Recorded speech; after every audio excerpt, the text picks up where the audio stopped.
జీవితాన్ని సరిచేసిందా లేదా తెలుసుకున్న తర్వాత దాన్ని మిగిలినటువంటి కుటుంబాలకి అందించాలి అన్న ఒకే ఒక ఆశతో పనిచేస్తూ ఉన్నాం. దాదాపుగా 20-25 కుటుంబాల వాళ్ళు ఇక్కడ ఉన్నారు. ఒక్కరే వచ్చిన వాళ్ళతో చూసుకుంటే కనుక ఇంకొక 10 కుటుంబాలు కూడా ఉంటుంటాయి బహుశా, భర్తలు రాకుండా వచ్చినటువంటి భార్యలతో కలుపుకుంటే. సో ఈ 30-35 కుటుంబాలు కనుక నిజంగా ఈ వాక్యంతో మేలు పొందితే, నేను ఉదయం చెప్పినట్టుగా 35 చిన్న చిన్న సంఘాలు నిలబడినట్లు లెక్క. అంటే మీ కుటుంబం ఎక్కడుంటే అక్కడ మీ ద్వారా యేసుక్రీస్తు ప్రభు వేరే వాళ్ళని కనబడతా ఉంటాడు. మీరు నిలబడి ఒక పెద్ద ప్రసంగం చెప్పనక్కర్లేదు, ఒక మీటింగ్ పెట్టనక్కర్లేదు, మీకు ఇంటికి ఒక మైక్ పెట్టి స్వార్థ పరిచర్య అని చెప్పి కూడికలు అని చెప్పి నేను ఏర్పాటు చేయనక్కర్లేదు. సో అదొక్కటేనమాట ఆశ. దేవుడు కూడా ఈ 2 రోజుల్ని మన కోసం ఆశీర్వదించాడు, ఫలభరితం చేశాడు. మీకు మళ్ళీ మళ్ళీ థ్యాంక్స్ చెప్తున్నాము. రానున్న రోజుల్లో ఇలాంటివి ఏమైనా అవసరమైతే నేను ఇంతకుముందు చెప్పినట్లుగానే మాకు దేవుడు ఇచ్చినటువంటి మేరకు మీకు ఏమైనా ఉపయోగపడతామని చెప్పి మీకు అనిపించినట్లయితే మీరు మళ్ళీ పిలవండి, మేము రావడానికి ఎప్పుడూ సిద్ధంగానే ఉన్నాం. తర్వాత స్త్రీలకు సంబంధించినటువంటి విషయాలు మాట్లాడాల్సినవి ఉన్నాయి, కానీ నేను అందరూ వింటున్నారు కాబట్టి మాట్లాడలేదని శ్రీదేవి చెప్పింది. ఆ విషయాల్లో మీకు ఇంకా ఏమైనా నేర్చుకోవాలి అనే ఆ ఉత్సుకత, ఆసక్తి ఉన్నట్లయితే అచ్చంగా స్త్రీల కూడికి తను పిలవండి. పురుషులు ఎవరు దరిదాపుల్లో లేకుండా చేయండి. అంటే రహస్యంగా మెట్ల వెనక నుండి, తలుపుల వెనక నుండి వినడానికి ప్రయత్నిస్తూ ఉంటారు. మేము టీ అందిస్తాము, భోజనం పెడతామని అంటారు. రానివ్వద్దు వాళ్ళు అక్కడికి. వాళ్ళు రాకుండా అచ్చంగా స్త్రీలు మాత్రమే కూర్చునేదండి. అప్పుడు మీరు చర్చించాల్సినటువంటి విషయాలు, ఖచ్చితమైనటువంటి విషయాలు ఉంటాయి. తల్లిదండ్రులని నెట్టేసేయండి, ఇంట్లోంచి పంపించేసేయండి, తరిమేసేయండి, వాళ్ళ జోక్యం లేకుండా చూసుకోండి అని కంగారు పడినట్టున్నారు కొంతమంది. వామ్మో ఇదేంటి అని చెప్పి. ముఖ్యంగా పెళ్లి లేనటువంటి పిల్లలు ఉన్న తల్లిదండ్రులకి మరీ బాధ వేసేస్తుంది. అంటే మా కొడుకు కోడలు మమ్మల్ని ఇంట్లోంచి గెంటేసేయాలని బాధ అయిపోయేటువంటిది. పురుషుడు తన తండ్రిని తన తల్లిని విడిచి తన భార్యను హత్తుకొను, వారి యొక్క శరీరమయ్యారు అని చెప్పినటువంటి దేవుడు నిర్గమకాండంలో ధర్మశాస్త్రాన్ని అనుగ్రహిస్తూ నీ తల్లిని తండ్రిని సన్మానించుమో, అప్పుడు నీవు నివసించే దేశంలో దీర్ఘాయుష్మంతుడు అవుదు. అంటే ఆది కాండంలో ఇవ్వబడినటువంటి వాక్యం, ఆ నియమం నిర్గమకాండంలో వచ్చినటువంటి కొత్త నిబంధనతోనో లేకపోతే నియమంతోనో కొట్టివేయబడిందా? కొట్టివేయబడలేదు. మళ్ళీ ఎఫ్సీలకు రాస్తూ 6వ అధ్యాయంలో 2వ వచనం 3వ వచనాల్లో ఏమంటాడు? మళ్ళీ ఇదే మాట, వాగ్దానంతో కూడిన ఆజ్ఞల్లో మొదటిది ఏంటి అంటే నువ్వు నీ తల్లిని సన్మానించు. అంటే సింపుల్గా ఏం చెప్తాడంటే నీకు ఎక్కువ రోజులు ఈ భూమి మీద బతకాలనుంటే మీ అమ్మని నాన్న బాగా చూసుకో అని అంటున్నాడు. అంతే, సింపుల్ అనమాట. మనం సరిగ్గా తెలుగులో మాట్లాడుకుంటే ఆ విషయాలు. మనం ఎవరైనా ఒక ఆయన వాక్యం చెబుతూ ఉంటే కనుక ఆ సమయానికి ఉన్నటువంటి ఆ విషయాన్ని అడ్రస్ చేస్తూ, అంటే సంబోధిస్తూ కొంతవరకే మాట్లాడవచ్చు. ఇంతే మాట్లాడాడు కాబట్టి మా కొడుకుని కోడల్ని మాకు వ్యతిరేకంగా పురికొలిపాడు ఈ స్పీకర్ కంగారు పడిపోవద్దు. అందుకని సత్యవాక్యాన్ని సరిగా విభజించడం అంటే, వాక్యానికి మనం అర్థం చెప్పుకోవాలంటే వాక్యాన్ని విభజించాలి. ఈ వాక్యానికి విరుద్ధంగా బైబిల్లో ఎక్కడైనా ఏమైనా కనబడుతుందా మనం అది చూసుకోవాలి. అందుకనే లేఖనాలు పరిశోధించడానికి మనం అలవాటు పడాలి. మీరు రోజు బైబిల్ చదువుకునే వాళ్ళైతే, శ్రద్ధగా ప్రార్థన చేసుకునే వాళ్ళైతే మీకు ఇబ్బందులు ఉండవు. రకరకాల కొత్త బోధనలు వస్తూ ఉంటాయి, పిచ్చి బోధనన్నీ వస్తూ ఉంటాయి. రోజుకు ఒక కొత్త రకం బోధ వస్తూ ఉంటుంది. ఏదో ఒక సంఘంలో ఒక ఆయన ఒక వాటర్ ట్యూబ్ పట్టుకుని నిలబడుతున్నాడు. ఇట్లాంటి పైన గోపురం మీద నిలబడితే కింద వరుసగా అందరూ అలా వెళ్తున్నారంట. నీళ్లు పడితే చాలు పవిత్రులు అయిపోతారంట. ఇంకా బైబిల్ ఎందుకు యేసుక్రీస్తు. ఎక్కడ ఒక ఆయన చెబుతున్నాడు అనమాట, యాంటీ క్రైస్ట్ అంటే ఏమీ కాదు, న్యూ క్రైస్ట్ నేనే అని చెబుతున్నాడు. అది ప్రజలకు నచ్చలేదు. నేను నేర్చుకోవాలని చెప్పి నేనే ఆ క్రీస్తుని చెప్పి చెప్తున్నాడు. కొత్త బోధనలు వస్తామండి. ప్రతిదానికి కంగారు పడిపోతే ఎట్లా? మనం కంగారు పడకుండా ఉండడానికి దేవుడు ఏం చేశాడంటే మనకి బైబిల్ చేతులు పెట్టాడు. సో మీరు దాన్ని ఆధారం చేసుకోవాలి, దాని ఒకే చూడాలి. అది తప్పించి మనకి మాదిరి లేదు, మనకి ప్రమాణం లేదు, సత్యం లేదు, వెలుగు లేదు. ఎవరు ఏం చెప్పినా సరే మనం బెసకాల్సిన అవసరం లేదు, కొనగాల్సిన అవసరం లేదు. సో మీరు బైబిల్ని ఆ విధంగా చదువుకోవడానికి, బైబిల్ని ప్రేమించడానికి, ఇష్టపడడానికి, బైబిల్ని వినడానికి ప్రయత్నించండి. ఒకవేళ మీకు బైబిల్ చదువుకునే అవకాశం లేదనుకోండి, ఇప్పుడు ఇచ్చినటువంటి ఫోన్లలో ఆడియో బైబిల్ పెట్టేసుకోవచ్చు. మీరు తెలుగు బైబిల్ ఆడియో బైబిల్ వచ్చేసి ఎక్కడ పెడితే అక్కడ ఊరికినే మీ ఫోన్లో పెట్టుకొని వింటా ఉండొచ్చు, హాయిగా వింటా ఉండొచ్చు. పుస్తకాలు వింటా ఉండొచ్చు. మరీ చదవలేనంత బతకస్తులు అయిపోయారా? టైం లేకుండా బిజీ అయిపోయారా? చదువుకుని బైబిల్ ఎంత బాగా చదివితే మీ సంఘానికి మీరు అంత ఉపయోగపడతారు, మీ పిల్లలకి మీరు అంత ఉపయోగపడతారు, మీ సమాజానికి మీరు అంత ఉపయోగపడతారు. అందుకని బైబిల్ మాత్రం నిర్లక్ష్యించేది. ఇలాంటి అంశాల వారీగా నేర్చుకోవాల్సినటువంటి విషయాలు ఎప్పుడు మనం నేర్చుకుంటూ ఉండొచ్చు. మరొకసారి మీకు కృతజ్ఞతలు. ఈ విధంగా కుటుంబాల మధ్యలో మాట్లాడడం ఒక 8 సంవత్సరాల నుంచి మాకు ఎక్కువైపోయింది. మమ్మల్ని దేవుడు అంతకుముందు నన్ను ఎవరైనా మా ఫ్రెండ్ అడిగేవాడు అనమాట, నువ్వు ఫ్యామిలీస్కి వచ్చి బోధించు అనేవాడు. నేను పనికిరాని నేను రాని భయపడి దూరంగా ఉండేవాడిని. నేను కళ్ళు తెరిచేలోపు అకస్మాత్తుగా నేను నాతో పాటు నా భార్య ఇద్దరిని నిలబడి కుటుంబానికి సేవ చేస్తున్నాం. అది దేవుడు మా జీవితానికి అనుగ్రహించిన మార్పు, మేలు. చివరికి వచ్చేసాం. లాస్ట్ టాపిక్ సరిగ్గా గంట మాట్లాడదామని చెప్పి అనుకుంటున్నాను. ఒకవేళ అంతకంటే ముందు ముగించినా సరే ఏమీ ఆశ్చర్యపోనక్కర్లేదు. మీరు పొద్దున్న నుంచి చాలా అలసిపోయి ఉన్నారు, కూర్చున్నారు, చిరాకు చెమటగా ఉండొచ్చు. మీకు లేకపోతే నాకు మాత్రం ఉంది. అలాగనే మీరు ఉదయం నుంచి 5 టాపిక్స్ తిన్నారు. నేను టైం తీసేసి మాట్లాడిన దాంట్లో కలుపుకుంటే కనుక 6 టాపిక్స్ 6 క్లాసులు విన్నారు. నేను చాలా ఓపిక పట్టుకుని విన్నారు. ఇంటి దగ్గర పనులు కూడా ఉంటుంటాయి. అందుకని నేను త్వరగా ముగించడానికి ప్రయత్నిస్తాను.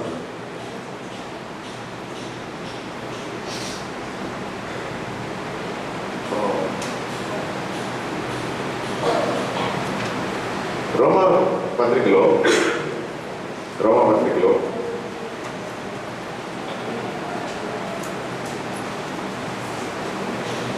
మొదటి అధ్యాయంలో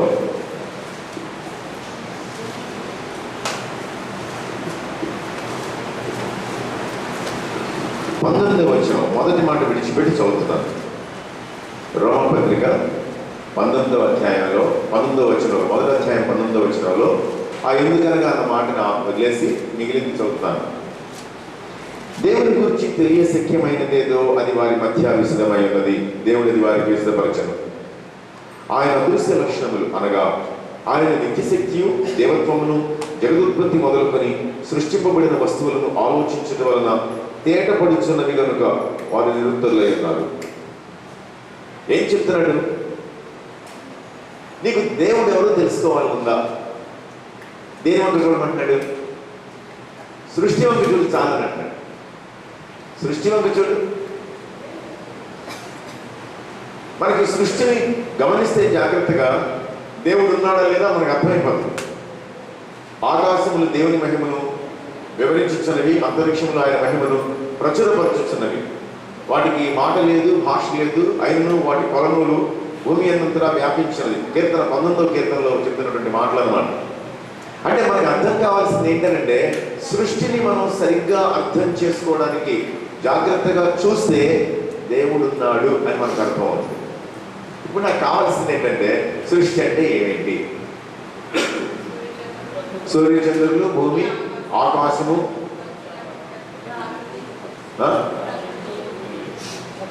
పక్షులు, జంతువులు, జలచరాలు, కొండలు, లోయలు, ప్రకృతి, ఆకాశము, మళ్ళీ ఏ ఉంటున్నారు ఇంకా మీరు? మనిషి, సముద్రాలు. సృష్టిలో ఏది చేసి దేవుడు సృష్టిని చేశానని సంతకం పెట్టాడు?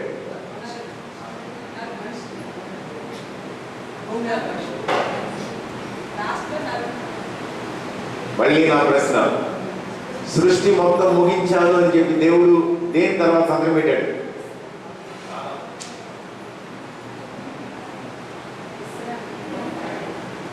ముచ్చటగా మూడోసారి సృష్టిలో ఏది చేసిన తర్వాత దేవుడు సృష్టి సంపూర్ణమైంది అని చెప్పి విశ్రాంతి తీసుకున్నాడు? అమ్మ చేసిన తర్వాత, ఆనందం చేసిన తర్వాత చూసి అన్నాడు, అదే ఈ పరిస్థితి బాగలేదని అన్నాడు. అంతా మంచిదిగా ఉందంట. వాడిని ఒక్కడనే చూస్తే మాత్రం నరుడు ఒంటరిగా ఉండట మంచిది కాదు నీ దేవుడు చూచను. వీడు బలం కాదు, వీడు పనికిరాడు, వీడు ఒక్కడే మిగిలిపోయినాడు పాపం అని అనుకుని ఏం చేశాడు అంటే అమలు చేశాడు. ఇప్పుడు మళ్ళీ ప్రశ్న అడుగుతున్నాను, దేవుడు తన సృష్టి అంతటిని దేంతో ముగించాడు? మీరు అమ్మ చెప్పేశారు, స్త్రీ చెప్పేశారు. అదే ప్రశ్న మళ్ళీ అడిగితే మళ్ళీ అదే ఆన్సర్ చెప్పారండి. ఎవరు ఎవరు వివాహం చేసి ముగించాడు దేవుడు. మ్యారేజ్ చేసి దేవుడు ఆ సృష్టికి అయిందని అన్నాడు. వివాహం అవ్వకుండా దేవుడు సృష్టి అవ్వలేదని అన్నాడు. తాను చేసిన తన పని అంతటి నుండి అని ఉంటుంది అనమాట. 2వ అధ్యాయం 1-2 వచనాల్లో తన పని అంతయు సంపూర్తి చేసిన తరువాత అని ఉంటుంది అనమాట. ఆయన పని ఎప్పుడు సంపూర్ణమైపోయింది అని అంటే వివాహం చేసిన తర్వాత. అంటే దేన్ని తయారు చేసిన తర్వాత?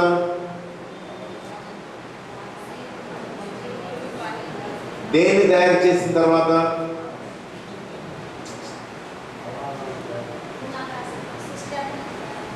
దేనమ్మా చివరిలో దేన్ని చేసిన తర్వాత?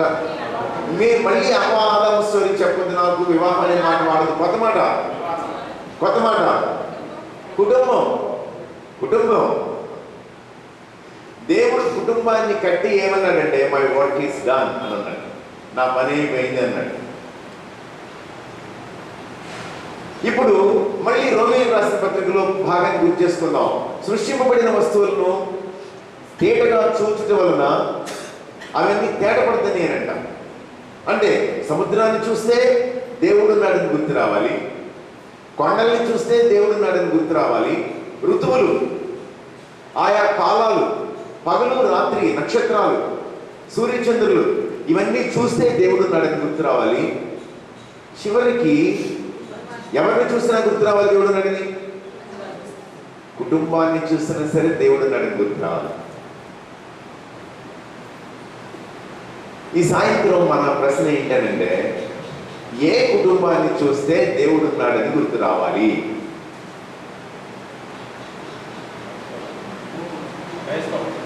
క్రైస్తవ కుటుంబాన్ని చూస్తే దేవుడు ఉన్నాడని చెప్పి గుర్తు రావాలి. మాస్టర్ గారు కరెక్ట్గా దాన్ని కొట్టారు కదా. మేలు మీద శుద్ధితో డబ్బు అంటారు సరే, దాన్ని ఇంగ్లీష్లో నెయిల్ ఇట్ అని అంటారు అన్నమాట. కరెక్ట్ మాట అన్నాడు. క్రైస్తవ కుటుంబాన్ని చూస్తే దేవుడు ఉన్నాడు రా బాబు అనిపించాలి. ఈ క్రైస్తవ కుటుంబం అన్న మాటలో నుండి క్రైస్తవ అన్న మాట తీసేసి మళ్ళీ కొత్త ఆన్సర్ కావాలి నాకు. ఏ కుటుంబాన్ని చూస్తే దేవుడు ఉన్నాడని చెప్పి ప్రజలకు అర్థం కావాలి?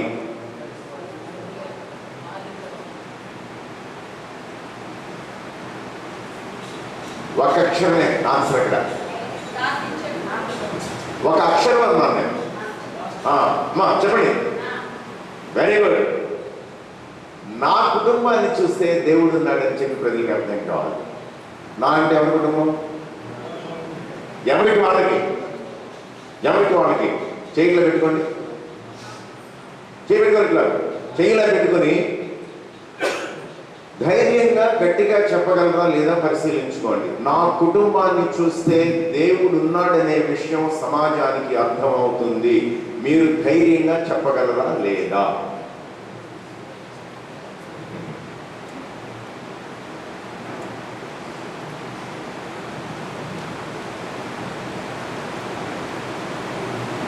అపొస్తలుల కార్యాలు 1వ అధ్యాయం 8వ వచనం. అపొస్తలుల కార్యములు 1వ అధ్యాయం 8వ వచనంలో ఏమంటాడంటే అమ్మ ఉండమ్మ ఈసారా మీరందరూ చూస్తూ ఉండగా శిష్యులు అవుతారు. ఈసారి కదా అమ్మ చదువు.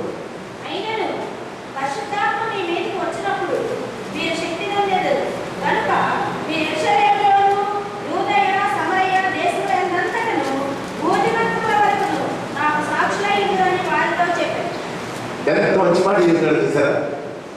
పరిశుద్ధాత్మ దేవుడు మీ మీదకి వచ్చినప్పుడు ఎవరి మీదకి వస్తాడు? పరిశుద్ధాత్మ దేవుడు యేసుక్రీస్తు ప్రభువుని రక్షకునిగా అంగీకరించిన వాళ్ళ మీదకి మాత్రమే వస్తాడు. ఇంకా వేరే ఎవరి మీదకి రాడు.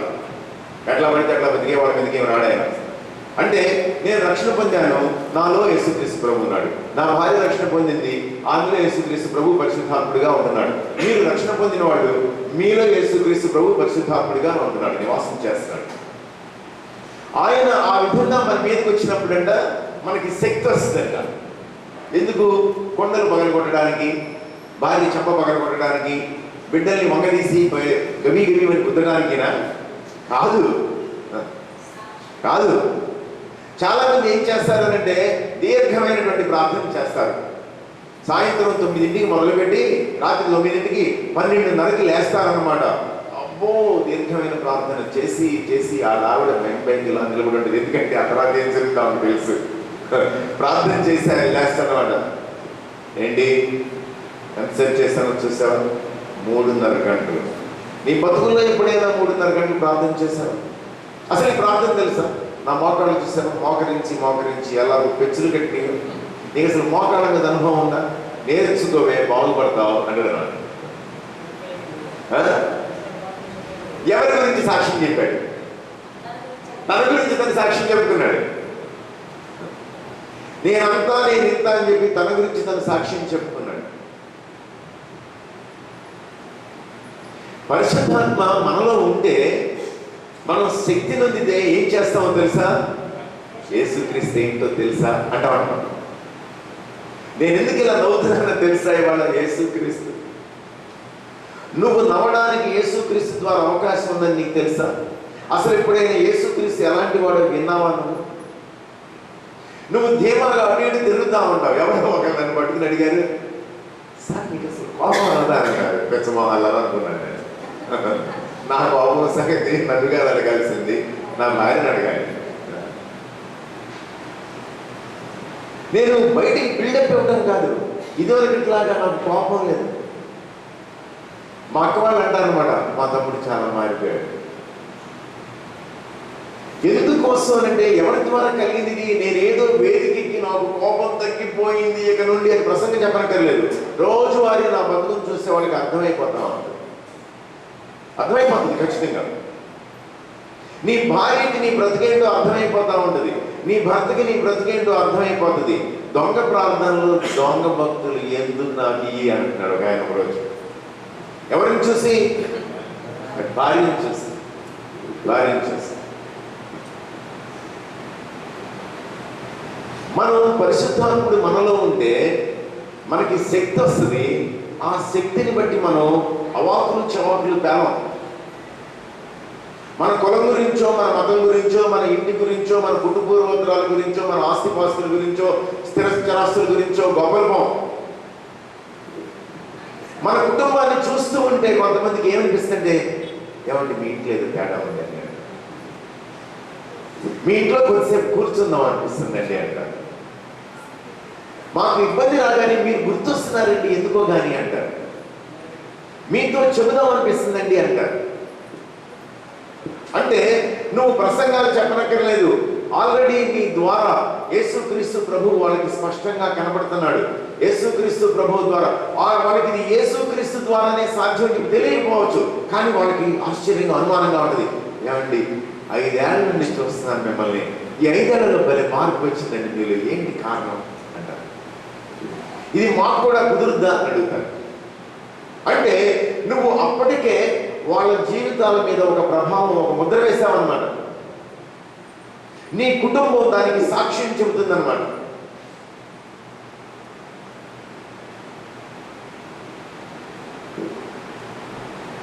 మీరు మీ పిల్లల్ని పెంచే విధానం, మీ పిల్లలు మీతో మాట్లాడే విధానం, మీరు వేటికి విలువిస్తున్నారు అనేటువంటి విషయం, మీరు మీ డబ్బుని ఎలా సంపాదిస్తున్నారు, ఆ డబ్బుని ఎలా ఖర్చు పెడుతున్నారు, వేటి మీద ఖర్చు పెడుతున్నారు.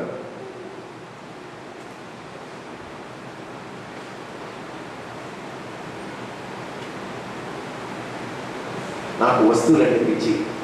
ఏ వస్తువులు తెలుసా? నాకు ఎలక్ట్రానిక్ వస్తువులంటే మహా పిచ్చి. నాకు కొత్త ఫోన్ కావాలి, కొత్త ట్యాబ్ కావాలి, కొత్త ల్యాప్టాప్ కావాలి, కొత్త ప్రొజెక్టర్ కావాలి.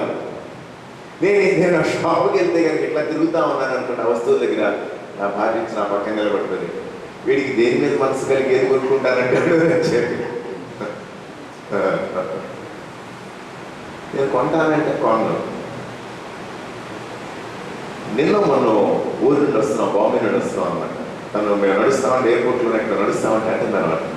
అవును, మీరు ఫలానా ఆయనకి ఒక వస్తువు కొనిపెట్టారు కదా, ఆయన కొనిపెట్టిన వాళ్ళు మీరు కొనుక్కోవచ్చు కానీ అంటారు. ఏమో మరి ఆయనకి కొనిపెట్టమని చెప్పి నాకు దేవుడు ప్రేరేపణ ఇచ్చాడు, కొనిపెట్టాను నేను. ఇది నీకు అవసరం తమ్ముడు, కొనుక్కో ఇది అని చెప్పాను. నా దగ్గరికి వచ్చినప్పుడు నేను కొను. నేను వాటి దగ్గరికి వెళ్ళి వాటిని చూసి ఆనందిస్తూ ఉంటాను.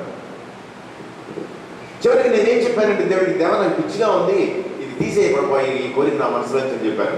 నాకు తెలిసిన ఒక అమ్మాయి బాగా ప్రార్థన చేస్తుందని చెప్పి అమ్మాయి కూడా చెప్పాను. నా భార్యకి చెప్పాను, నాకు ఇది వీటి మీద నేను కోరిక తీసేయించాడు, తీసేయమని ప్రార్థన చేయించాడు. మనం వస్తువుల మీద ఖర్చు పెట్టే విధానం సహితం మన జీవితాన్ని యేసుక్రీస్తు ప్రభువు మార్చాడా మార్చలేదా తెలియజేస్తుంది.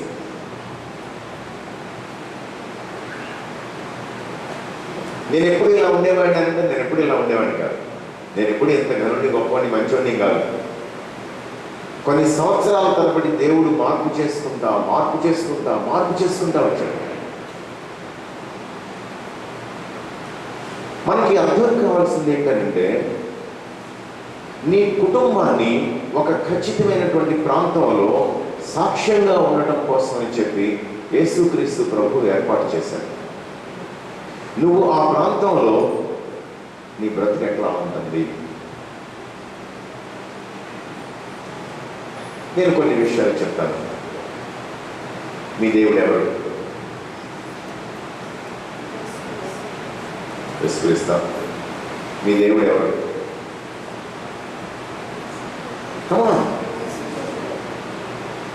ఏంటి రోజు చివరికి వచ్చినప్పుడు కలిసిపోయి ఉన్నారా? యేసుక్రీస్తే. మీ దేవుడు ఎవరు? యేసుక్రీస్తే. మీ దేవుడు ఎవరు? మీ దేవుడు ఎవరు? మీ దేవుడు ఎవరు? మీరు యేసుక్రీస్తు పేరు చెప్తారేంటి? యేసుక్రీస్తు ఒక్కడేనా? తండ్రి, కుమారుడు, పరిశుద్ధాత్మ. ముగ్గురు దేవుళ్ళ ఒకటే దేవుడా? మూడు అవతారాల ఒక దేవుడా? ఒక దేవుడు. మూడు రూపాల ఒక దేవుడా? ఒకటే దేవుడు. ముగ్గురు వ్యక్తుల ఒక దేవుడా? ముగ్గురు వ్యక్తులు ఒక దేవుడు. ఏకత్వం, త్రియేక దేవుడు. అందుకే ఆదికాండం 1వ అధ్యాయం 26వ వచనంలో ఏమనుంటుంది? దేవుడు మన పోలిక యందు, మన స్వరూపమందు, మన పోలిక చొప్పున నరులను చేయుదము. ఏం జరుగుతుంది? తండ్రి, కుమార, పరిశుద్ధాత్మలు. అయ్యా ఏమన్నా డౌటా? అడగచ్చాను, ఏమి ఇబ్బంది పడద్దు. తండ్రి, కుమారుడు, పరిశుద్ధాత్మ తమలో తాము ఏం చేస్తున్నారు? కలిసి నిర్ణయం తీసుకుంటున్నారు. నువ్వు అట్లాంటి దేవుడికి సాక్షి అయితే నీ కుటుంబం ఏం చేయాలి? కలిసి నిర్ణయాలు తీసుకోవాలి. తండ్రి, కుమారుడు, పరిశుద్ధాత్మ కలిసి ఆలోచనలు చేస్తున్నారు, మాట్లాడుకుంటున్నారు. మరి నీ కుటుంబం ఏం చేయాలి? మీ కుటుంబం అంతా కలిసి మాట్లాడుకోవాలి, సంభాషించాలి. నువ్వు మాట్లాడుతూ ఉంటే నీ బిడ్డలు కూర్చుని వినాలి. నీ బిడ్డలు మాట్లాడుతూ ఉంటే నువ్వు కూర్చుని వినాలి. తండ్రి అన్నాడంట కొడుకుని చూసి ఒకరోజు, అబ్బాయి నేను వీడిని తయారు చేశాను, కానీ వీడు మనల్ని కాదని చెప్పి పాపం చేసేసాడు రా. వీడిని వదులుకోలేము, వీడంటే మరి మనకి పిచ్చి ప్రేమ, ఏం చేద్దాము అంటే కొడుకు ఏమన్నాడు? నాన్న నేను వెళ్తాను నాన్న అన్నాడు. తండ్రి ఏమన్నాడు? వెరీ గుడ్, వెళ్ళాను అన్నాడు. తండ్రి కుమారుడిని పంపిస్తే కుమారుడు ఇచ్చాడు. కుమారుడు ఆరోహణమై వెళ్ళిన తర్వాత తండ్రి కుమారుడు ఇద్దరు కలిసి ఎవరిని పంపించారు? పరిశుద్ధాత్మను పంపించారు. ఎవరి కోసం? మన కోసం. ఇవాళ మనం ఏం చేయాలి? మన కుటుంబం అంతా ఒకటి కలిసి యేసుక్రీస్తు ప్రభువు కోసం అని చెప్పి ఇతరులతోటి మాట్లాడుతూ ఉండాలి, ఇతరులకి కనబరుస్తూ ఉండాలి, ఇతరులకి తెలియజేస్తూ ఉండాలి. యేసుక్రీస్తు ప్రభువు బాప్తిస్మం తీసుకుని బయటకు వచ్చాడు నీళ్ళలో నుండి, యొర్దాను నది నీళ్ళలో నుండి. అప్పుడు ఏం జరిగింది? పరిశుద్ధాత్మ పావురం వలె ఆకాశం నుండి దిగుతా ఉంటే, ఈయన నా ప్రియకుమారుడు, ఈయన యందు నేను ఆనందించుచున్నానని ఒక శబ్దం, ఒక స్వరం. ఎవరైనా ప్రియకుమారుడు అని చెప్తుంది? తండ్రి. ముగ్గురు కలిసే ఉంటారు ఎంతసేపు. మనం ఉంటున్నటువంటి చోట మన కుటుంబం ఏకత్వాన్ని ప్రదర్శిస్తుందా, ప్రదర్శించడం లేదా? అది ఒక డ్రామాలాగా కాదు. మనం ఏది ఇతరులు చూస్తున్నారు కాబట్టి ప్రదర్శించడం కోసం కాదు. నీ భార్య నువ్వు, నీ భర్త నువ్వు, తల్లిదండ్రులు పిల్లలు, పిల్లలు తల్లిదండ్రులు కలిసి ఏకత్వాన్ని చూపిస్తున్నారు, చూపించినారు. ఏంటి సాక్ష్యం చెప్పడం అంటే? పెద్ద మీటింగుల్లో నిలబడి ప్రముఖ సువార్త గాయకుడు సుధీర్ అని చెప్పి ఏమన్నా పేరు వేసుకుని పాటలు పాడటం మొదలు పెట్టాలా? కాదు. నీ కుటుంబం ఆ ప్రాంతంలో ఉంటున్నటువంటి విధానాన్ని చూసి వాళ్ళకి అర్థం కావాలి, ఈ కుటుంబం వెనక ఎవరో ఉన్నారు, ఆయన ఎవరు.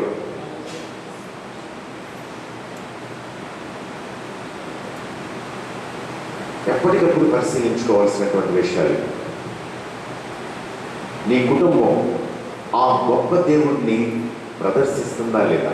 ఆ గొప్ప దేవుడి గురించి మాట్లాడుతుందా లేదా?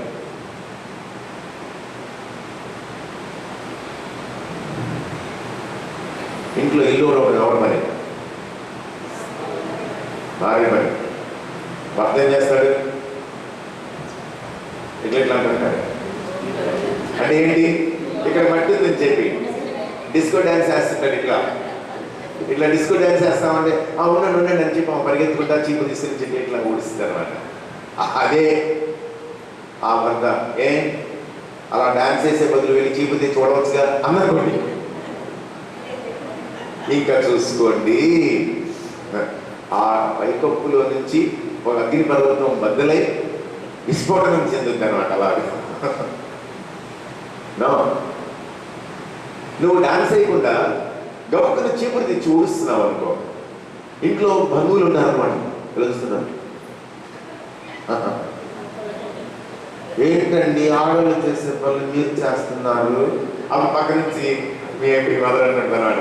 అరే సింగిల్ అనమాట. చిన్నతనం పనులు ఎప్పుడైనా సరే నీతో ఇల్లు ఉడిపించాను నేను. ఇది వచ్చిన తర్వాత నీ బతుకు మారిపోయింది. చి మన స్థాయి ఏంటి? మన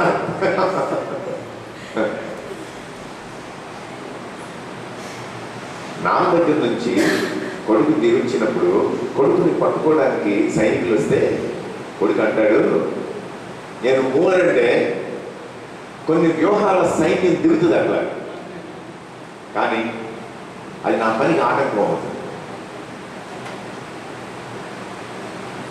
ఒకే ఒక్క పని ఏంటి అంటే, ప్రతి మనిషి యేసుక్రీస్తు ప్రభుని రక్షకునిగా స్వీకరించి పాపక్షమాపణ పొందడం ద్వారా దేవునితో ఏకం కావాలి. అదొక్కటే పని.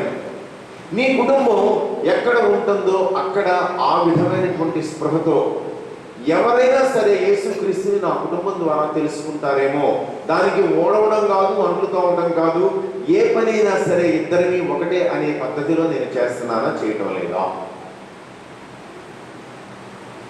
ఇప్పుడు నేను ఒక మాట అడుగుతాను, తండ్రి కుమారుడు పరిశుద్ధాత్మ ఎవరు ఎక్కువ ఎవరు తక్కువ? సరిగ్గా చెప్పండి. ముగ్గురు సమానమైతే కనుక తండ్రి ఎందుకు దిగిరారు, కుమారుడు ఎందుకు దిగొచ్చాడు? ఊరికి చెప్పుకోవడం కబుర్లు. పోనీ కుమారుడు దిగొచ్చిన తర్వాత అయినా సరే తండ్రి రావచ్చుగా, పరిశుద్ధాత్మ పైన కూర్చోవచ్చుగా.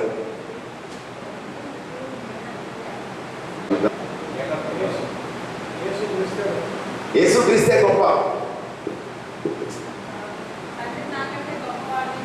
తండ్రి నాకంటే గొప్పవాడని యేసుక్రీస్తే చెప్పాడు. ముగ్గురు సమానమే. తండ్రితో కూడా సమానముగా ఉండుట విడిచిపెట్టకూడని భాగ్యం అని ఎంచుకోలేదు. ఫిలిప్పీయులకు రాస్తూ పౌలు రాస్తున్నటువంటి మాటలు, తండ్రి కుమారుడు సమానం, కుమారుడు పరిశుద్ధాత్మ సమానం, పరిశుద్ధాత్మ తండ్రి సమానం. ముగ్గురి మధ్యలో అంతరాలు లేవు, స్థాయి అంతస్తు లేవు, ముగ్గురిది ఒకటే స్థాయి. కానీ ఎవరెవరికి లోబడ్డారు? కుమారుడు తండ్రికి లోబడ్డాడు, పరిశుద్ధాత్ముడు కుమారుడికి లోబడ్డాడు. లోబడినంత మాత్రాన ఒకరి కంటే ఒకరేమైనా తక్కువైపోయారంటే తక్కువ కాలేదు. మన దేవునిలో ఉన్నటువంటి గొప్పతనం అది. ఇప్పుడు పురుషుడు ఎక్కువ, స్త్రీ ఎక్కువ? సరిగ్గా చెప్పండి. ఇంటికి వెళ్ళిన తర్వాత గొంతు పట్టుకుంటుందాం, అసలే పక్కన కూర్చున్నది, ఏదో కొంచెం తొందరపడి ఆన్సర్ చెప్తున్నాడు, ఇంటికి వెళ్ళిన తర్వాత చూపిస్తానని చెప్పి పట్టుకుంది అనుకోండి, తర్వాత నేను ఉన్నాను అక్కడ. ఇద్దరు ఏం డౌట్ లేదు. మీకు ఆడపిల్లలు ఉన్నారా, మగపిల్లలు ఉన్నారా? ఇద్దరు మగపిల్లలే. అమ్మాయి అందుకని ఏ విధంగా ఇబ్బంది లేదు, హ్యాపీ. ఇద్దరు మగపిల్లలు కాబట్టి ఇద్దరు సమాధానం చెబుతున్నారా? నాకు ఈ బైబిల్లో మొదటి 3 అధ్యాయాలు ఎంత ఇష్టం, అంత ఇష్టం, భలే ఆనందంగా ఉంటుంది నాకు. ఈ మొదటి 3 అధ్యాయాలు చదువుతామంటే ఆదికాండం మొదటి అధ్యాయంలో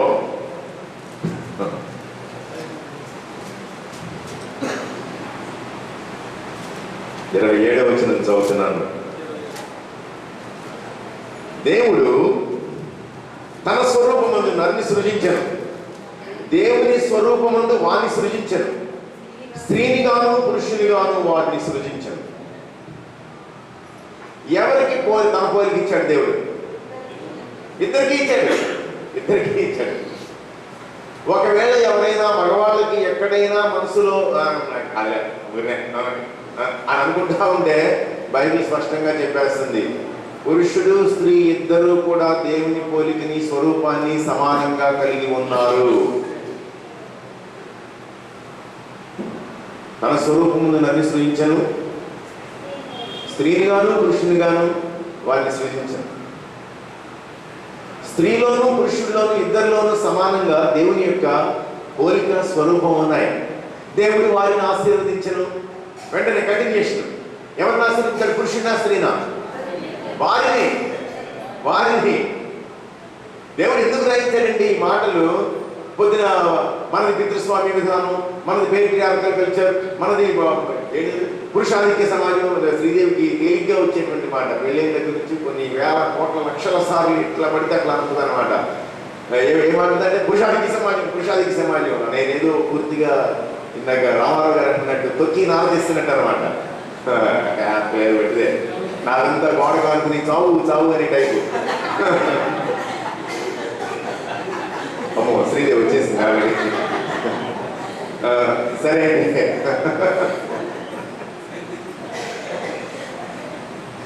వాళ్ళు ఎక్కువ తక్కువ కాదు, ఏం లేదు. మనం పురుషాధిక్య సమాజంలో బ్రతుకుతున్నాం కాబట్టి మీకు ఒక సంగతి తెలుసా? హైందవ విశ్వాసంలో టాప్ దేవుడు ఏమా? స్త్రీ. టాప్ దేవుడు ఎవరంటే స్త్రీ. బ్రహ్మ విష్ణు మహేశ్వరులు.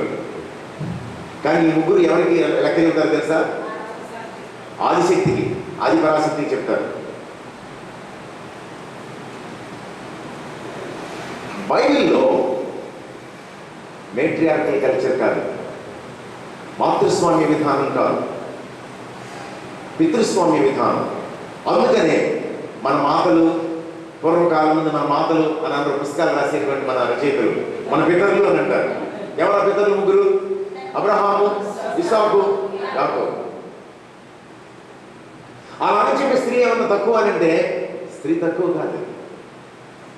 తన పోలికని స్వరూపాన్ని సమానంగా ఇచ్చాడు, ఆశీర్వాదం సమానంగా ఇచ్చాడు, అందం సమానంగా ఇచ్చాడు, ఆహారం సమానంగా ఇచ్చాడు, పని సమానంగా ఇచ్చాడు, అధికారం సమానంగా ఇచ్చాడు, ఆజ్ఞ సమానంగా ఇచ్చాడు, శిక్ష కూడా సమానంగా ఇచ్చాడు.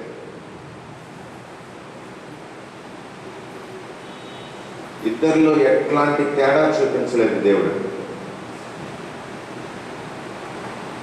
ఎక్కడ జరిగింది ఈ నష్టం అంటే 3వ అధ్యాయాలకు వెళ్ళండి. 3వ అధ్యాయాలకు వెళ్ళండి.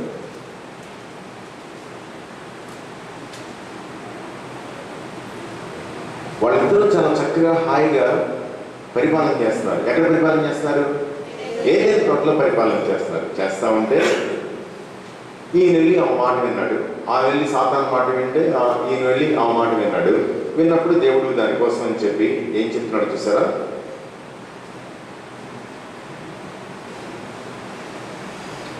పదహారవ వచనంలో స్త్రీతో మాట్లాడుతూ చెప్తున్నాడు, నీ భర్త ఎడల నీకు వాంఛ కలుగును, అతడు నిన్ను ఏలును. అకస్మాత్తుగా పురుషుడు స్త్రీకి ఏమైపోయాడు చూసారా? ఏమయ్యాడు? ఏలికైపోయాడు. దేనివల్ల జరిగింది? ఇది పాపం వల్ల జరిగింది. ఏంటి ఆ పాపం? ఇద్దరూ కలిసి దేవుడి మాట వినాల్సింది పోయి స్త్రీ ఏం చేసింది అని అంటే పురుషుడి మీద పెత్తనం చేసింది. సరిగ్గా సర్పాన్ని నోరు మూపించాల్సింది పోయి ఆ సర్పం మాటలకి లొంగిపోయి తనొచ్చి తన పెత్తనాన్ని భర్త మీద చూపించింది. అయితే రివర్స్ అయిపోయింది సీన్ అంతా. మొత్తం సీన్ రివర్స్ అయిపోయింది. భార్య భర్త మీద పెత్తనం చేయడానికి ప్రయత్నించగానే పాపం అనేది ప్రవేశించింది. ఇప్పుడు దీని వలన ఎవరి మీద పెత్తనం చేద్దాం అనుకుందో ఆ భర్త తనకి దూరం అయిపోయాడు. అందుకని భర్త భర్త భర్త అందుకని తగినా పడి ఉంటుంది అనమాట. నిజంగా చెప్తున్నాను, నేను నిజంగా చెప్తున్నాను. సైకాలజీలో చాలా సంవత్సరాల పాటు స్టడీ చేసి చేసి చేసి ఏమని తేల్చారు అని అంటే భర్త కొడతన్నా సరే భార్య వెళ్ళదంట బయటికి. ఎందుకు అనంటే అతని ఎడల ఆమెకు వాంఛ కలుగును. అతనేం చేస్తాడు? ఆమె మీద పెత్తనం చేస్తూ ఉంటాడు, దాష్టీకం చేస్తూ ఉంటాడు, పదఘటనల కింద తొక్కేస్తూ ఉంటాడు, అణిచేస్తూ ఉంటాడు. దేని ప్రభావం ఇదంతా కూడా? పాపం ప్రభావం. దేవుని ప్రణాళిక కాదు ఇది. దేవుని ఒరిజినల్ ప్రణాళిక కాదు. ఇప్పుడు మనం ఏమయ్యాము? యేసుక్రీస్తు ప్రభు రక్తంలో కడగబడ్డాం. కడగబడిన తర్వాత మనం పవిత్రంగా తయారయ్యాం. పవిత్రంగా తయారైన తర్వాత మనలో ఉన్నటువంటి పాప నియమాన్ని మనం జయిస్తూ బయటకు వస్తున్నాం. బయటికి వచ్చే కొద్దీ మనలో ఏం జరగాలి? మళ్ళీ మనం ఆ ఏదైనా తోటలో ఉన్నటువంటి ఆదాము హవ్వల రూపంలోనికి ఎదగాలి. యేసుక్రీస్తు ప్రభు పోలికలోనికి ఎదుగుతూ ఉండాలి. అందుకనే భర్త భార్య మీద పెత్తనం చేయదు, భర్త భార్య మీద పెత్తనం చేయడు, భార్య భర్త మీద పెత్తనం చేయదు. కానీ భర్తకి భార్య ఏం చేస్తానంటే లోబడుతుంది. ఇద్దరు సమానమే. త్రిత్వంలో ముగ్గురు సమానమే. కానీ తండ్రికి కుమారుడు పరిశుద్ధాత్మలో పడ్డారు, తండ్రి కుమారుడికి పరిశుద్ధాత్మలో పడ్డాడు. అలానే ఇంట్లో భార్యాభర్తలు ఎవరూ సమానమే. కానీ భార్య తనంతట తానుగా భర్తకి లోబడుతుంది. అందుకని పౌలు రాస్తే ఏమంటాడు? క్రీస్తునందరి భయముతో ఒకరికొకడు లోబడి ఉన్నాడు. అంటే భర్త ఇంట్లో ప్రవర్తించే విధానం చూసి కూడా పక్కింట్లో భర్తకి డౌట్ వస్తుంది.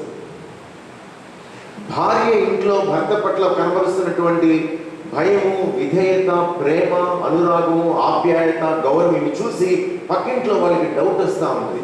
ముందు చులకనగా ఏమంటారంటే ఏమికి భర్త తగ్గించే లోపం లేదు, ఎంపర్లాడిపోతుంది అంటారు. చులకన మాటలు మాట్లాడతారు, వెకిలి మాటలు మాట్లాడతారు. కానీ కొద్ది రోజుల తర్వాత వాళ్ళకి ఏమర్థమవుతూ ఉంటుందంటే వాళ్ళ ఇంట్లో ఉన్నటువంటి తగాదాలు వీళ్ళ ఇంట్లో ఉండటం లేదు. అతనంటే ఎందుకు వెంపర్లాడుతుంది అని అంటే అతను ఈయన ప్రేమగా చూస్తున్నాడు. మా భర్తలు ఇలా ప్రేమగా చూసుకోరేంటి? నేను ఎందుకు నా భర్తకి ఇలా మాట మీద ఎదురు తిరుగుతూ ఉంటాను?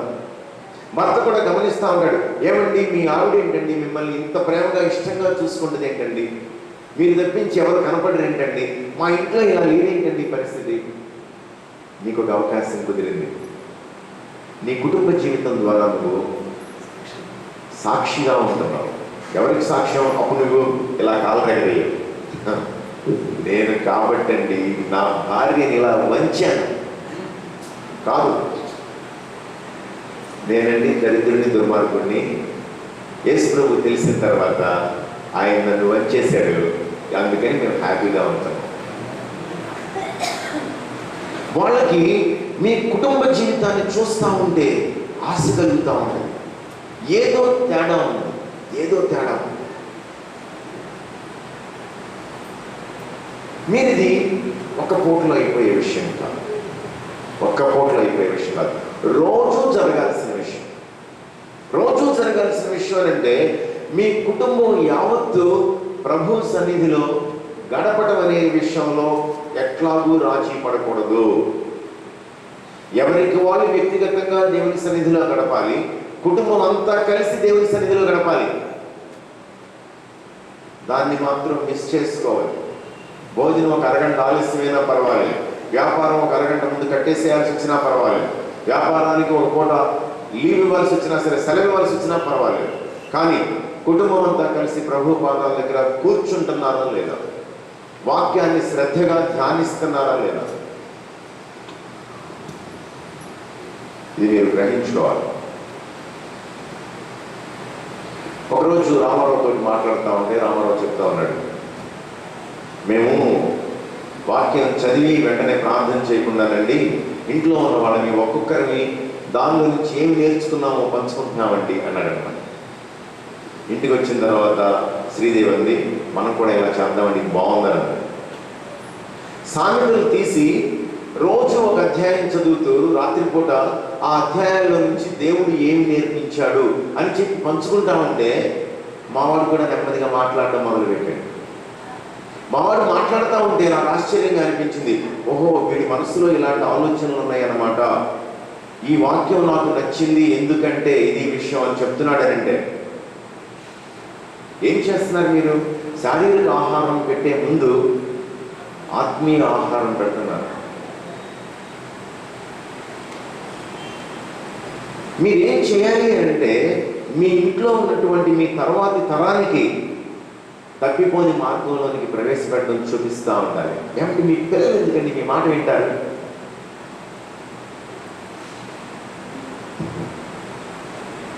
ఒక గంటలో మేము బాంబే నుంచి బయలుదేరిపోతున్నాం.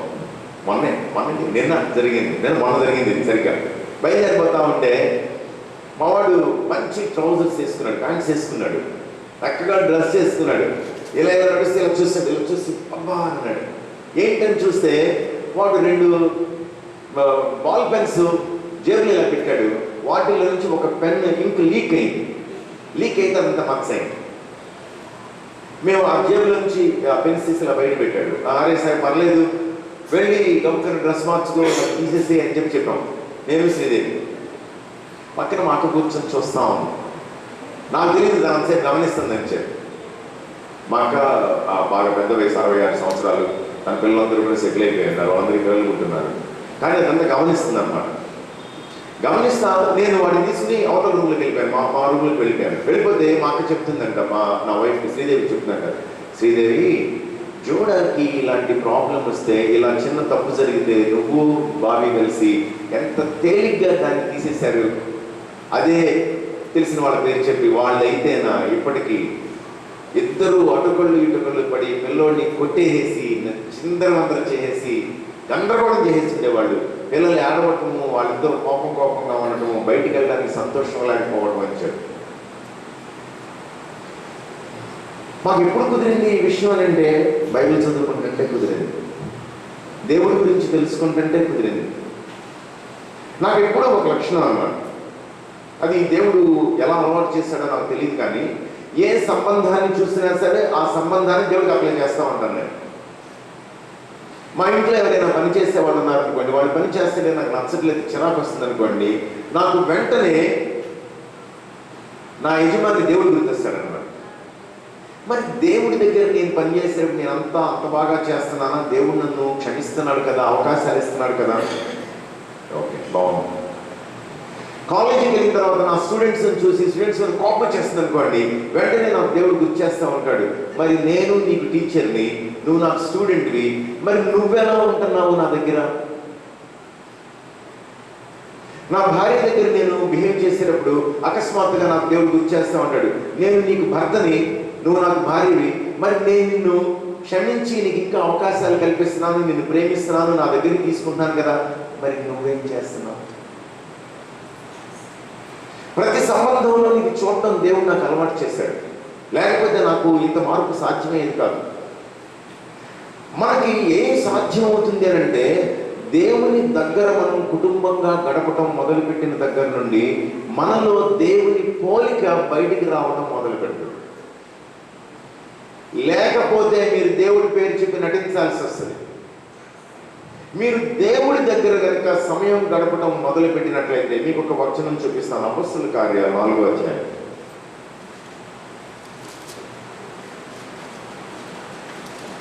అపొస్తలుల కార్యాలు 4వ అధ్యాయంలో ఒక మంచి మాట అన్నమాట. 13వ వచనం. వారు పేతురు యోహానుల ధైర్యము చూచినప్పుడు వారి విద్య లేని పాములను గ్రహించి ఆశ్చర్యపడి వారు యేసుతో కూడా ఉండిన వారని గుర్తెరిగి. ఎంత విచిత్రమైన విషయం చూసారా? ఎవరి గురించి? పేతురు యోహాను. ఎక్కడోళ్ళు? బయటూరు వాళ్ళు, బైతులు అన్నమాట, చేపలు పట్టుకునేవాళ్ళు. వాళ్ళకి సరైనటువంటి హీబ్రూ భాష మాట్లాడి కూడా రాదు.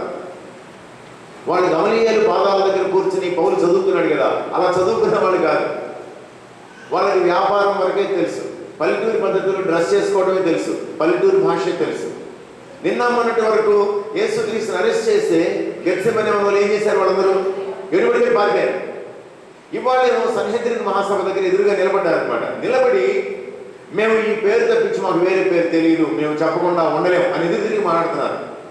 మాట్లాడుతూ ఉంటే ప్రజలందరూ వాళ్ళకి అలా చూశారంట. శాస్త్రులు, పరిసయ్యులు, ప్రధాన యాజకులు వీళ్ళందరూ అలా చూస్తే పేతురు యోహానుల ధైర్యమును చూచి, ఆ మాటలు ఎంత మంచి మాటలు, చూచినప్పుడు వారు విద్య లేని పాములను గ్రహించి ఆశ్చర్యపడి వారు యేసుతో కూడా ఉండిన వారిని గుర్తెరిగి.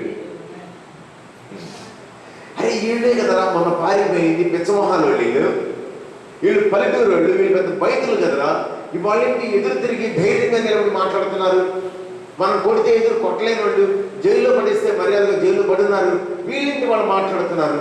వాళ్ళకి ఏమర్థమైందంటే ఒక్కటే కారణం, వీళ్ళు యేసుక్రీస్తు తిరిగారా, అది కారణం. నీ కుటుంబం యేసుక్రీస్తుతో కాలం గడపడం అనేది మొదలు పెడితే నీ కుటుంబానికి ఆ పోలిక వస్తా ఉంటుంది, ఆ లక్షణం వస్తా ఉంటుంది, ఆ స్వరూపం వస్తూ ఉంటుంది. మీ చుట్టుపక్కల కుటుంబాల వాళ్ళు మిమ్మల్ని చూసి వీళ్ళు డబ్బు లేని వాళ్ళే అయినా సరే సంతోషంగా ఉన్నారండి, ఓహో వీళ్ళు యేసుతో కూడా ఉన్నారన్నమాట.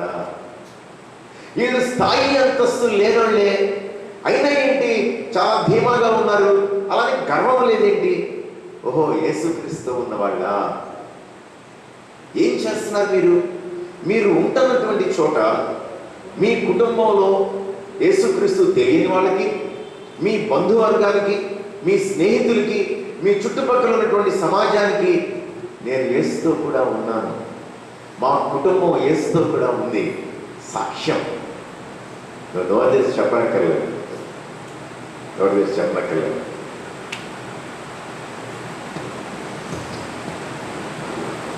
ఒకే ఒక విషయం చెప్పి నేను ముగిస్తానికి, చివరి విషయం ఒకటే, మిగిలిన విషయాలు ఇంకా మాట్లాడను. మన దేవుడు పరిశుద్ధుడు. పరిశుద్ధుడు అంటే అర్థమే పాపం లేనివాడు. పరిశుద్ధుడు అంటే అర్థమే పాపం ఎక్కడ ఉంటుంది? పాపం ఎక్కడ ఉంటుంది? లోకంలో ఉంటుంది. లోకం అంటే దేవుడు తెలియని మనుషుల్లో ఉంటుంది. పాపం ప్రత్యేకంగా ఒక బ్యాంక్ లాగే ఉండదు, దేవుడు తెలియని మనుషుల్లో ఉంటుంది పాపం అనేది. అది దాన్ని మనం ఏమన్నామంటే లోకం అంటాం. దేవుడు లోకం ఎంతో ప్రేమించినంటే అది అర్థం, తనకు తెలియనటువంటి ప్రజలను ప్రేమించాడు అని చెప్పి. ఇప్పుడు దేవుడు పరిశుద్ధుడు అంటే దేవుడు ఏం కాదు? లోకం కాదు. దేవుడు పరిశుద్ధుడు అంటే దేవుడు లోకం కాదు, దేవుడు వేరు, ప్రత్యేకింపబడిన వాడు, separate, different. He is the other all the time. మనకు అర్థం కావాల్సింది ఏంటంటే మన కుటుంబం లోకంలోనే ఉంటది, కానీ మనలో ఏముండదు, లోకం ఉండదు. వండర్ఫుల్. మన కుటుంబం లోకంలోనే ఉంటుంది, దేవుడు తెలియని ప్రజల మధ్యలోనే ఉంటుంది, కానీ మన లోపల ఏముండదు, లోకం ఉండదు. లోకం యొక్క ఆశలుండవు, లోకం యొక్క పద్ధతులుండవు, లోకం యొక్క దుర్భాష మాటలుండవు, లోకం యొక్క భావోద్రేకాలు, భావావేశాలు ఉండవు. మనలో పరిశుద్ధుడైనటువంటి దేవుడు కనపడతా ఉంటాడు. మనం నవ్వేటువంటి జోకులు కూడా హృదయంగా ఉంటాయి. మనం చూసేటువంటివి టీవీలో అవి కూడా పరిశుద్ధమైనవి, ప్రజలకి ఇబ్బంది లేనివి, లోకాన్ని మనలో చొప్పించేవి కాదు.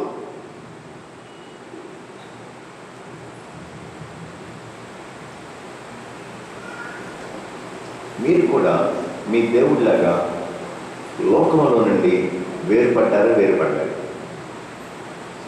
మీ కుటుంబం లోకంలో నుండి భిన్నంగా ఉంది అనేటువంటిది మీ చుట్టుపక్కల కుటుంబాలకి స్పష్టం అవుతుంది అవడం.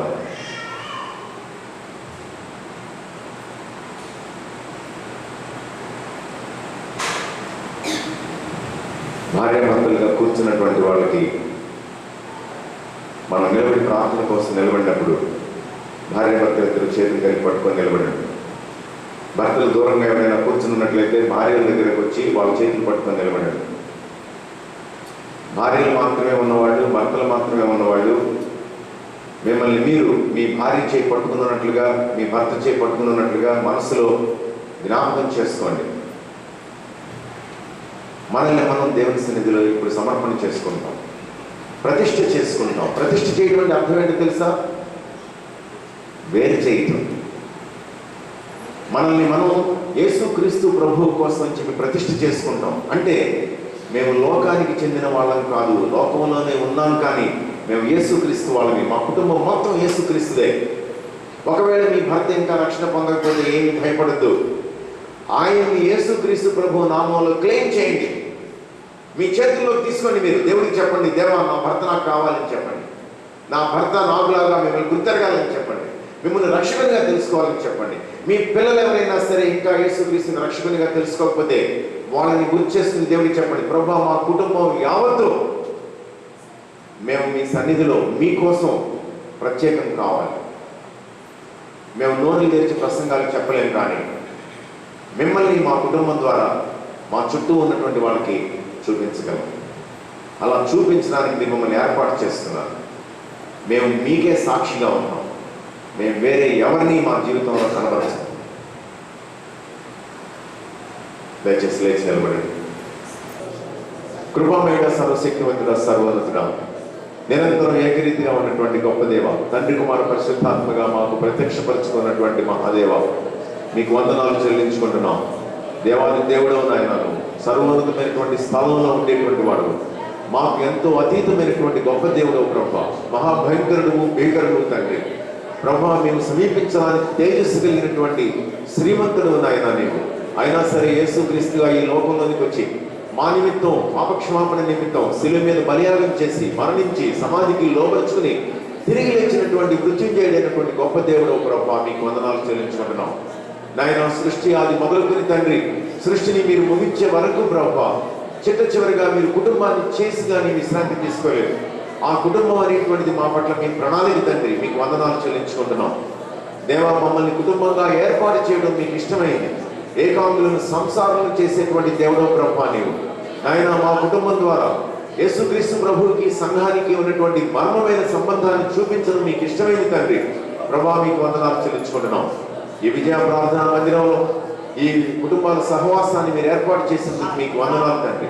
ఈ 2 దినాల్లో మీరు మాకు నేర్పించినటువంటి విషయాలను బట్టి మీకు వందనాలు ప్రభా నాయన. మేము తీసుకున్నటువంటి నిర్ణయాలను బట్టి మీకు వందనాలు చెల్లించుకుంటున్నాం. ఆ నిర్ణయాన్ని అమలు చేయడానికి కావలసినటువంటి శక్తిని, సామర్థ్యాన్ని మీరే అనుగ్రహిస్తారు కాబట్టి మీకు వందనాలు చెల్లిస్తున్నాం. గొప్ప దేవ, మమ్మల్ని మేము మీకోసం ప్రతిష్ఠ చేసుకుంటున్నాం. లోకం మాలో ఉండడానికి వీల్లేదు తండ్రి. మేము లోకంలోనే ఉంటాం, కానీ మాలో ఉన్నటువంటి పరిశుద్ధాత్మ దేవుడు యేసుక్రీస్తు ప్రభుని స్పష్టంగా మా ద్వారా కనబరచడానికి మేము సంపూర్ణంగా ఆయనకు లోబడతామని చెప్పి ఈ సాయంత్రం వేళ మీ సన్నిధిలో నిబంధన చేసుకుంటున్నాం, ప్రమాణం చేస్తున్నాం తండ్రి. మా కుటుంబం యావత్తు తండ్రి మిమ్మల్ని మాత్రమే వెంబడిస్తామని చెప్పి మీ సన్నిధిలో ఒప్పుకుంటున్నాం నాయన. మా కుటుంబాల్లో ఇంకా రక్షణ పొందనటువంటి వాళ్ళు ఎవరైనా ఉన్నట్లయితే వాళ్ళకి రక్షణ కలగడానికి గాను మా కుటుంబమే మార్గం అని చెప్పి, సాక్షి అని చెప్పి అర్థం చేసుకుని మా బాధ్యతని నెరవేర్చే విషయంలో రాజీ పడకుండా ప్రభా మేము పనిచేస్తామని చెప్పి మేము మీ సన్నిధిలో వేడుకుంటున్నాం దేవా. ఈ సాయంత్రం మీరు మాకు ఇచ్చిన అద్భుతమైన సమయాన్ని బట్టి మీకు వందనాలు. తీసుకున్న ప్రతి నిర్ణయాన్ని అమలు చేయండి తండ్రి.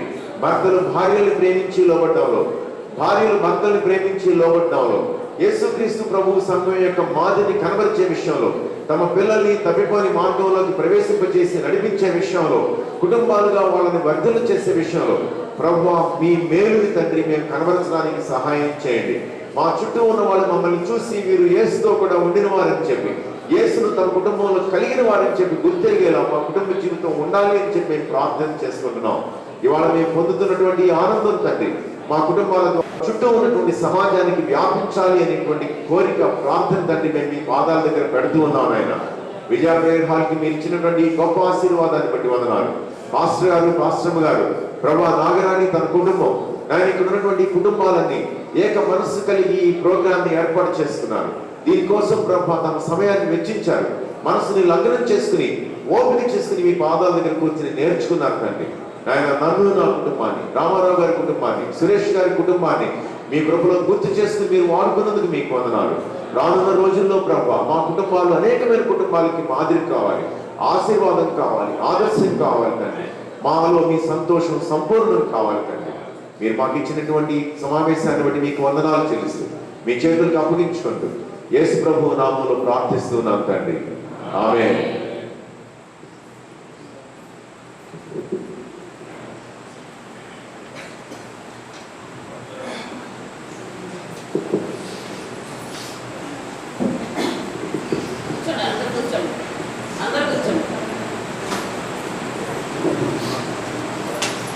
దేవుని స్తోత్రం. మీ అందరికీ వందనాలండి.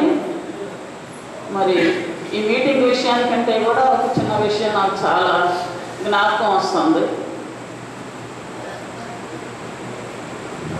20 సంవత్సరాల క్రితం మరి రాణి సంఘానికి రావడం, మరి తాను తన కూడా కుమారుడే తేజ ఎక్కడికంటే ఇప్పుడు అభిషేక్ ఇక్కడ తిరుగుతూ ఉంటాడు, రమా కొడుకు అభిషేక్. ఆ పిల్లాడిలాగా అంత పిల్లాడిగా ఉన్నప్పుడు ఇక్కడ పోలీస్ స్టేషన్ దగ్గరలో అద్దెకు ఉండేవాడు. వచ్చినప్పుడు తను చాలా చాలా ఇంట్రెస్ట్గా ఉంది ప్రార్థన విషయంలో. అది తన ఇంట్రెస్ట్ ఏంటంటే తన భర్తతో తనకి వేదన పరిస్థితి వల్ల ఇంకా ఆసక్తిగా ఉంది ప్రార్థనకి. ఆయనేమో ప్రార్థన వద్దని, ఎందుకు వద్దంటున్నాడు అనేది కాదు, కానీ ఆయన తల్లిగారు చాలా ప్రార్థనా పరురాలు. సుధాకర్ గారి తల్లిదండ్రులు చాలా ప్రార్థనా పరులు. ఆ తల్లిగారు అంటే చాలా చాలా మేము కూడా చూసాము, ఆ మాటలు కొన్ని విన్నాము. ఇప్పుడు అప్పుడప్పుడు అంతా ఉంటాను రాణి దగ్గర. రాణి అత్తయ్య ఉండటైతే ఈరోజు ఇంకా కొన్ని విషయాలు నేర్చుకునేవాళ్ళం కదా. మరి ఆ రోజు ఆ విషయాలు అర్థం కాలేదు మాకు, ఆ విలువ తెలియలేదు. అయితే ఆమంతా ప్రార్థనా పరాలైనప్పటికైనా కూడా సుధాకర్ గారు ప్రార్థన విషయంలో ఆయనకి ఇష్టం లేని పరిస్థితుల్లో ఉండేవారు. అప్పుడు సరే రాణి ఇంటికి ప్రార్థనకు రమ్మంటే వెళ్ళాను. కానీ బాబు తేజ తన బట్టలు లేకుండా వచ్చేవాడు. రోడ్డు నెంబర్ పడికి ఈ రోడ్డుకి వచ్చేసేవాడు.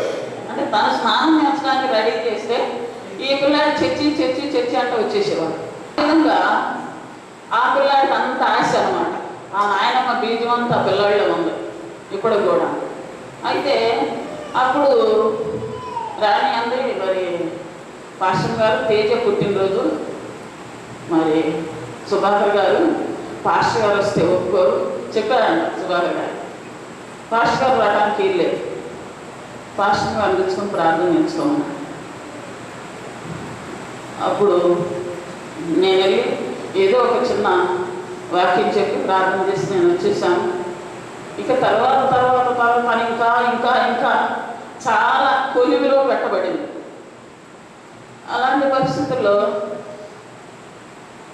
తను ప్రార్థన చేస్తానే ఉంది. సంఘానికి వస్తా ఏడుస్తాను, ఇంకా ఎప్పుడు నా భర్త మారుమనసు పొందేదని. అయితే సంఘంలో పెద్దవాళ్ళు ఉండాలి. ఇప్పుడు ఆ సంఘంలో పెద్దలందరూ కూడా లేరు. ఎవరంటే కోకిలమ్మ, దొరకమ్మ, పద్మగారు, సుబ్బమ్మ, మరి వీళ్ళు ఆ కోసం ప్రత్యేకంగా ప్రార్థనలు చేశారు, ఉపవాసాలు. అంటే ఆ పెద్దవాళ్ళందరూ కూడా కార్చిన కన్నీరు విషయంలో ఆమె అనుభవించినటువంటి అనుభవం తను ఇప్పుడు కూడా ఏమంటుందంటే, ఆ దినాల్లో పునాది చాలా గట్టిగా వేశారు ఆ పెద్దలందరూ కలిసి. పునాది చాలా గట్టిగా వేశారు. ఆ పునాది మీదే ఇది ఇంకా పైకి లేవాలి, అంతేగాని వేరే వేరే ఆరాధనలతో కాదు. ఇది అంటే ఏదో శరీర సంబంధంగా వస్తున్నాము వెళ్తున్నాము అనేది కాదు. అలాంటి పట్టుదల ప్రార్థనలు మరలా సంఘంలో కావాలి అని రాణి పట్టుదల అన్నమాట. ఆ ప్రార్థన ద్వారా సుధాకర్ గారు సంపూర్ణంగా అంటే మొట్టమొదటి ప్రభు ఆయన్ని ఆకర్షించారు. ప్రభు కృపచేత రక్షించబడ్డారు. వీళ్ళందరూ వృద్ధులంతా ఉపవాసాలు ఉండి ఆయన కోసం ప్రార్థన చేసినప్పుడు ఇప్పుడు కూడా భార్యాభర్తలు వాళ్ళనే తలుచుకుంటూ ఉంటారు. వాళ్ళు ఈ విధంగా కన్నీరు కార్చారు. కాబట్టి ఈ సంఘం ఇంకా కూడా అభివృద్ధి పొందాలి అంటే అలాంటి ప్రార్థనా పనులు కావాలి అని చెప్పి వాళ్ళు ఆశ కలిగి ఉండాలండి. ఆ విషయం నాకు చాలా రోజుల నుంచి నాకు చాలా చాలా సంతోషంగా ఉంది. ఆ రోజు పాస్టర్ గారు వద్దాము మన ఇంటికి, పాస్టర్ గారు రావద్దు, పాస్టర్ గారు తెచ్చుకో ప్రార్థన చేయించుకో అన్నటువంటి ఆశబాబర్ గారు ఈరోజు మరి మన అందరి మధ్య కూడా మరి కొన్ని సంవత్సరాల నుంచి కూడా మనతో ఉండి ఈ విధంగా అనేకమైన మీటింగుల్లో ఏకీభవించడం అనేటువంటిది మనం చూస్తున్నాము. మరి ఆయన ఇప్పుడు పలుసార్లు ఆయన రావడం పాస్టర్ గారు వాళ్ళ ఇంటికి వెళ్ళడం అనేటువంటిది చాలా సంతోషకరంగా జరుగుతూ వస్తుందండి. అయితే ఈ మీటింగుల విషయం ఏంటంటే ఇట్లా ఫ్యామిలీ కౌన్సిలింగ్ విషయం రాని నాకు చాలాసార్లు చాలా చాలా విషయాలు నాకు నేర్పించింది. అస్సలు నాకు తెలియదు ఇందాక పేదలు యోహానులు ఎలాంటి వారో అలాంటి చేయలేనటువంటి పామర్రాలు అన్నమాట. నాకు ఏమీ అర్థం కానటువంటి పరిస్థితి. కొన్ని సంవత్సరాల నుంచి కూడా నాకు కొన్ని బైబిల్లో అనేక విషయాలు నేర్పించుకుంటూ వస్తుంది. ఫోన్ ద్వారా నాకు నెమ్మది లేనప్పుడు, నాకు చాలా వేదనగా ఉన్నప్పుడు వెంటనే ఫోన్ చేస్తారు. రాణి ఒక మాట చెప్పారు, రాణి దయచేసి నేను ఫోన్ చేసినప్పుడు మాత్రం నా ఫోన్ ఎత్తాలి, లేక నా వల్ల కాదు నా పరిస్థితి. కొన్ని సంవత్సరాల నుంచి కూడా ఆ విధంగా ఫోన్ చేశాను అంటే దాని ఫోన్ ఎత్తి గంటన్నర దేవుని విషయాలే నాతో మాట్లాడుతూ ఉంటుంది. ఆ విషయాలను చాలా బలపరుస్తూ వచ్చి ఈ ఫ్యామిలీ కౌన్సిలింగ్ విషయం నాతో మాట్లాడిందండి. పోయిన సంవత్సరం నవంబర్లో సుధీర్ గారు వచ్చి మన మధ్య మీటింగ్లో మాట్లాడారండి. ఆ రోజు శ్రీదేవతను అడిగాను, మరి ఏంటమ్మా మరి ఎట్లా సంఘం అంట కదా అని అడిగితే, మీరు సంఘం అంతా ఉపవాసం ఉంటే ప్రార్థన చేసి మరి మమ్మల్ని అడగాను, మేము డేట్లు ఇస్తామన్నారు. సరే, మొన్న ఈ మధ్య నా అనారోగ్య పరిస్థితి వల్ల నేను విజయవాడ వెళ్ళాను. మరి విజయవాడ రాణి వాళ్ళ ఇంటికి వెళ్తే రాణి లేదు. నేను పెళ్ళికని వెళ్ళి ముందు పెళ్ళికాడి కాదు, ముందు రాణిని కలుసుకోవాలి. ఏంటి ఈ మీటింగ్ విషయం చాలా పేదకరంగా ఉంది. ఈ మీటింగ్ పెట్టాలి అని పెళ్ళి ఒక పెట్టుకుని వెళ్ళాను, కానీ నేను రాణితో మాట్లాడటానికి వెళ్ళాను. తేరా పెళ్లి కంటే ముందు నేను రాణి దగ్గరికి వెళ్తాను. పని మనుషులు అయితే 3 ఉన్నారు. లేదమ్మా అయ్యగారు అమ్మగారు తెనాలు వచ్చారమ్మా. ఇక నాకు మేము ఎప్పుడు వెళ్ళాము, 12 గంటల టైంలో వాళ్ళ ఇంటికి వెళ్ళాము. చాలా నీరసం వచ్చింది. వచ్చి మళ్ళీ వెంటనే నేను అక్కడ కూర్చొని ఫోన్ చేశాను, అమ్మాయి రాణి అన్న. అనగానే పాస్టర్ గారు అమ్మ మీ ఇంట్లో ఉన్నానమ్మా అన్న.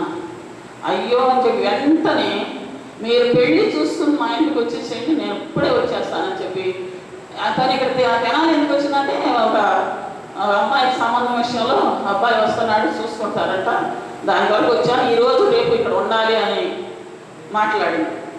ఎప్పుడైతే నేను మీ ఇంటికి వచ్చానన్నానో వెంటనే ఆ పని అక్కడ వదిలిపెట్టేసేసి తాను విజయవాడ వచ్చేసిన పెళ్లి చూసినానికి వెళ్ళాము. వచ్చింది, నన్ను హాస్పిటల్ తీసుకెళ్ళింది. తీసుకెళ్తే మరి ఎన్నిసార్లు అంటే ఒక విషయం ఏంటంటే రాణి నాకంటే వయసుకు చాలా చిన్నది, ఆస్తిపరంగాను జ్ఞానం పరంగాను అన్ని విధాలుగా కూడా చాలా పెద్దది. ఏ విధంగా చూసుకున్నా పెద్దది. తనతో మాట్లాడటానికి నేను ఏకరంలో కాదు, తన ఇంటికి వెళ్ళడానికి కూడా నేను ఏకరంలో కాదు. ఒకసారి నేను ఎందుకు ఈ విషయాలు చెబుతున్నానంటే అంత పనికిమాలినటువంటి నన్ను దేవుడు ప్రేమించటం వల్ల ఈ కార్యం జరుగుతాను. దేవుడు లేకపోతే నేను పనికిరాను. దేవుడు ఉండటాన్ని బట్టే నేను రాణి వాళ్ళ ఇంటికి వెళ్ళడం జరిగింది. వెళ్ళి ఈ విధంగా అడిగినప్పుడు వెంటనే వాళ్ళతో ఫోన్ చేసి సుధీర్ గారులతోనూ మాట్లాడిందండి. వెంటనే వాళ్ళు మరి నేను 3 రోజులు అక్కడ ఉండి వచ్చేసాను. వచ్చినప్పుడు ఫోన్ చేసింది, పాస్టర్ గారు ఇట్లా అంటున్నారు మరి అంటే పాస్టర్ గారితో చెప్పాను. పాస్టర్ గారు సరేనన్నారు. అప్పుడు మా సంఘంలో అందరిలో ప్రార్థన చేశాం. దేవుడు మహాకృపను బట్టి వచ్చి ప్రార్థన రోజు అందరూ కూడా మరి ఏకీవించి ప్రార్థన చేశారండి. దీనికోసం ఒకరోజు ఉపవాసం ప్రార్థన చేశారు. మరి దయచేసి ఇంకా అనేకమైన కూడికలు ఈ విధంగా జరగాలి అంటే అనేకమైన ఉపవాస దినాలు జరగాలి. ఉపవాస దినాలు జరగకపోతే మాత్రం ఈ కార్యాన్ని మనం చూడలేము. ఈ పని జరగటం అనేటువంటి సుధీర్ గారు, శ్రీదేవి గారు, రాణి, సుభాకర్ గారు వాళ్ళు చేసిన ఆ ఉపవాస దినాలను బట్టే జరిగింది అనుకుంటున్నాను నేనైతే. నా వల్ల కాలేదండి ప్రార్థన. నేను ఈ కొద్ది కాలం నుంచి, చాలా కాలం నుంచి ఉపవాసం అంటే నేను ఉండటం లేదు.